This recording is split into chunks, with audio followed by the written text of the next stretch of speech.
क्या scorpion king आज भी मिस्र में जिंदा है और करता है फराओ के श्राप की रक्षा? प्राचीन मिस्र के इतिहास और कहानियों में एक रहस्यमयी शासक के रूप में स्कॉर्पियन किंग को याद किया जाता है, जिसको आज तक कोई इतिहासकार खोज नहीं पाया है। कुछ इतिहासकार और पुरातत्वविदों के अनुसार स्कॉर्पियन किंग असली व्यक्ति था, न कि केवल एक फिल्मी पात्र।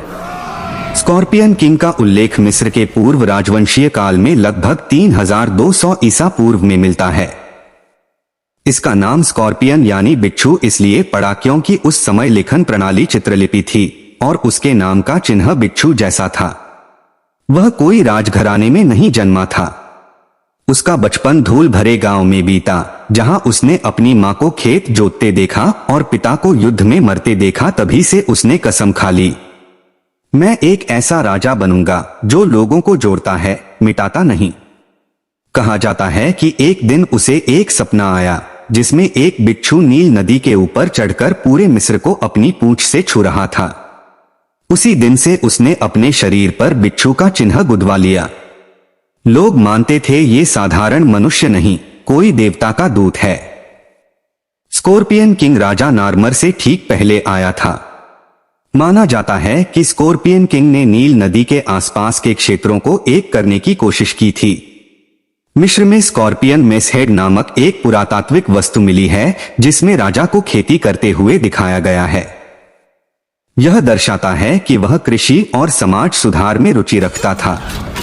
Hollywood film the scorpion king एक काल्पनिक कहानी है जिसमें उसे एक योद्धा और जादुई शक्तियों वाला राजा दिखाया गया है। असली स्कॉर्पियन किंग जादुई नहीं था, बल्कि एक प्रारंभिक मिस्र का राजा था जिसने मिस्र को एकजुट करने की दिशा में पहला कदम बढ़ाया था। बहुत समय पहले की बात है, जब न तो पिरामिड बने थे न ही कोई फराओ कहलाता था। तब मिस्र की धरती कई छोटे छोटे गांवों और कबीलों में बंटी हुई थी। हर कबीला अपने आप को सबसे श्रेष्ठ मानता था और नील नदी की मिट्टी पर कब्जा करने के लिए अक्सर लड़ाइयां होती रहती थीं। इन्हीं अशांत समयों में एक रहस्यमयी योद्धा पैदा हुआ। उसका नाम कोई नहीं जानता था, पर उसकी ढाल पर एक बिच्छू की छवि बनी हुई थी।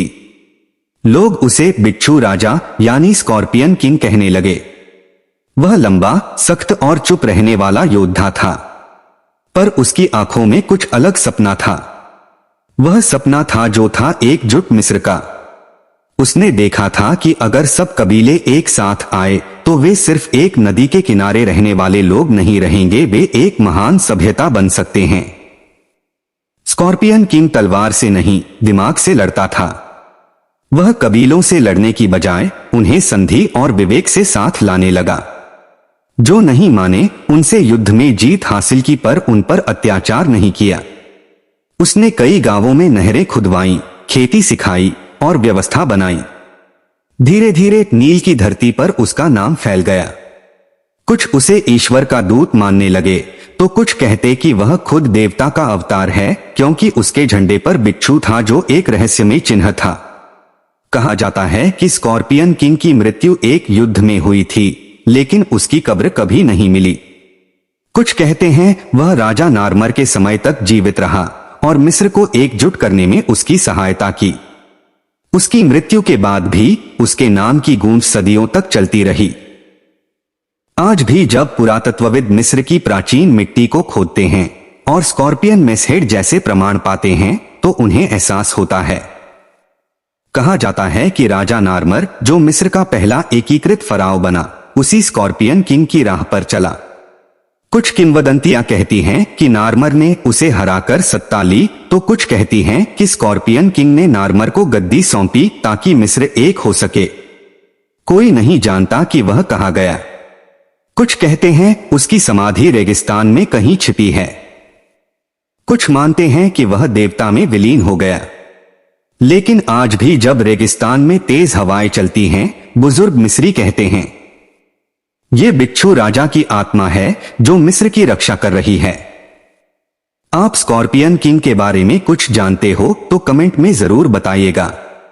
अगला वीडियो किस टॉपिक पर बनाया जाए यह भी जरूर बताइएगा। वीडियो को लाइक शेयर करें, चैनल को सब्सक्राइब करें। Thank you.